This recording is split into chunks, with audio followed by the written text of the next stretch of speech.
بسم اللہ الرحمن الرحیم۔ دوستوں، یہ واقعہ شام کے شہر دمشق میں ہوا۔ ایک نوجوان خوبصورت لڑکی روزانہ اکیلی یونیورسٹی جاتی تھی۔ اسی یونیورسٹی میں اس کا والد ایک ڈپارٹمنٹ کا انچارج تھا۔ ایک دن چھٹی کے فوراً بعد اچانک بادل گرجنے لگے اور زوردار بارش ہونے لگی۔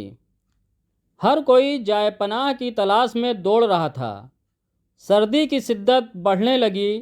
آسمان سے گرنے والے اولے لوگوں کے سروں پر برسنے لگے۔ یہ لڑکی بھی یونیورسٹی سے نکلی اور جائے پناہ کی تلاش میں دوڑنے لگی۔ اس کا جسم سردی سے کانپ رہا تھا، لیکن یہ نہیں جانتی تھی کہ اسے پناہ کہاں ملے گی۔ جب بارش تیز ہوئی تو اس نے ایک دروازہ بجایا۔ گھر میں موجود لڑکا باہر نکلا اور اسے اندر لے آیا اور بارش تھمنے تک اپنے گھر میں رہنے کی اجازت دے دی۔ دونوں کا آپس میں تعارف ہوا تو معلوم ہوا کہ لڑکا بھی اسی یونیورسٹی میں پڑھتا ہے جہاں وہ خود زیر تعلیم ہے، اور اس شہر میں اکیلا رہتا ہے۔ ایک کمرہ، برآمدہ اور باتھ روم اس کا کل گھر تھا۔ نوجوان نے اسے کمرے میں آرام کرنے کو کہا اور اس کے پاس ہیٹر رکھ دیا اور کہا کہ کمرہ جب گرم ہو جائے گا تو وہ ہیٹر نکال لے گا۔ تھوڑی دیر لڑکی بستر پر بیٹھی کانپتی رہی۔ اچانک اسے نیند آ گئی تو یہ بستر پر ہی گر گئی۔ نوجوان ہیٹر لینے کمرے میں داخل ہوا تو اسے یہ بستر پر سوئی ہوئی لڑکی جنت کی حوروں کی سردار لگی۔ وہ ہیٹر لیتے ہی فوراً کمرے سے باہر نکل گیا، لیکن شیطان جو کہ اسے گمراہ کرنے کے موقع کی تلاش میں تھا، اسے وسوسے دینے لگا۔ اس کے ذہن میں لڑکی کی تصویر خوبصورت بنا کر دکھانے لگا۔ تھوڑی دیر میں لڑکی کی آنکھ کھل گئی۔ جب اس نے اپنے آپ کو بستر پر لیٹا ہوا پایا تو بڑبڑا کر اٹھ گئی اور گھبراہٹ کے عالم میں بے تحاشا باہر کی طرف دوڑنے لگی۔ اس نے برآمدے میں اسی نوجوان کو بے ہوش پایا۔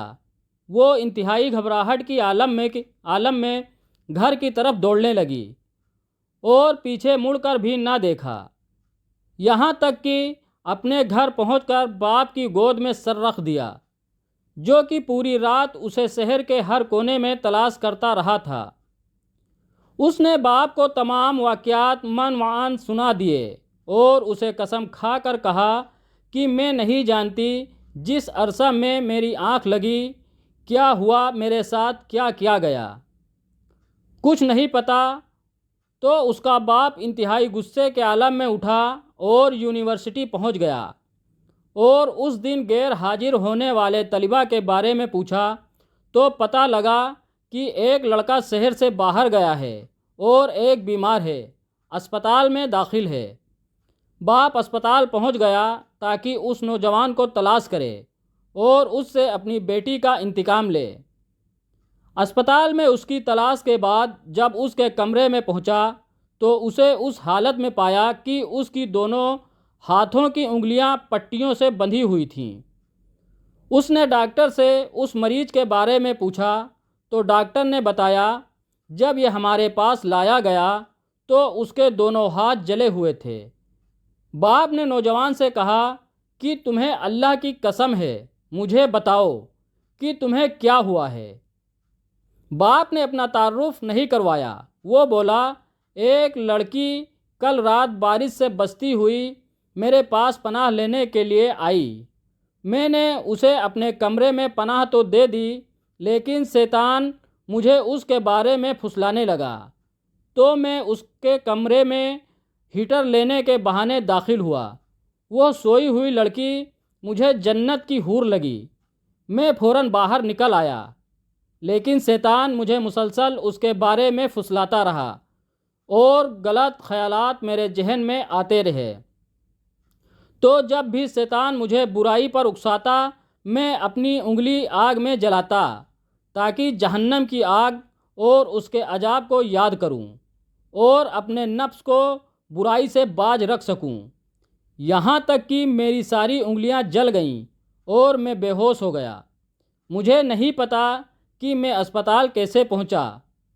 یہ باتیں سن کر باپ بہت حیران ہوا اور بلند آواز سے چلایا کہ اے لوگو، گواہ رہو، میں نے اس پاک سیرت لڑکے سے اپنی بیٹی کا نکاح کر دیا ہے۔ سبحان اللہ!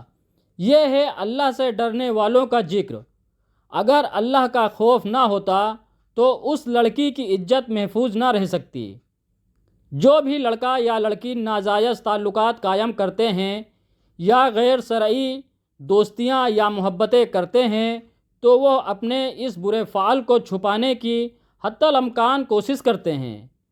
وہ چاہتے ہیں کہ والدین ان کے ان کاموں سے بے خبر رہیں، حالانکہ وہ یہ جانتے ہیں کہ اللہ ان کے ہر فعل سے باخبر ہے، پھر بھی ان کے دل میں اللہ کا خوف پیدا نہیں ہوتا۔ ایسا کیوں ہے؟ کیونکہ والدین نے بچپن سے ان کے دل و دماغ میں اللہ کے خوف کے بجائے اپنا ذاتی خوف و رعب و دبدبہ سزا کا ڈر ہی بٹھایا ہے۔ اس لیے آج وہ اللہ سے بے پرواہ ہو کر والدین سے چھپ کر گناہوں کا ارتکاب کرتے ہیں۔ اور ایسے بھی والدین ہیں جنہوں نے اپنی اولاد کی تربیت خوف خدا پر کی تو ان کی اولاد نے بھی برائیوں سے اپنے آپ کو باز رکھا۔ جزاکم اللہ خیر۔